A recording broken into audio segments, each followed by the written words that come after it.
Albuquerque is full of old, unique buildings, but do you know which ones are recognized as historic landmarks? News 13's Rebecca Atkins takes us on a tour of which buildings are historically labeled and the process to get on the list. On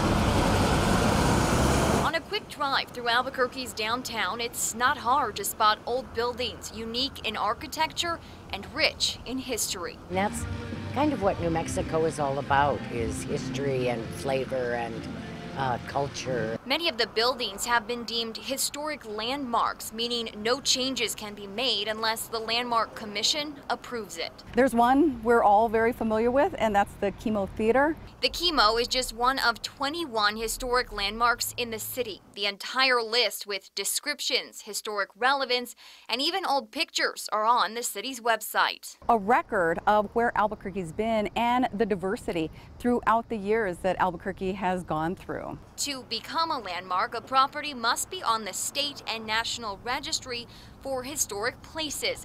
It's then nominated by the Landmark Commission and then put before council. Once it is considered a landmark, it's a really safe place for that building to be. A few that made the cut: the Rosenwald building, the Old Main Library, and the Skinner building. But if you ask around, to just think of something off the top of my head is really hard. Not many people can tell you which ones are on the list. Nonetheless, the buildings that have been saved and redone, like El Vado, just opened last month, are doing extremely well. They've maintained the integrity of the architecture, and it's friendly for children. They've got a pool down there. They have a little bar. They've got 6 little restaurants. Bringing new life to places that had once fallen in disrepair. It kind of shows you the historical portions of the city that it once was. You don't want to lose your culture. Rebecca Atkins, KRQE, News 13.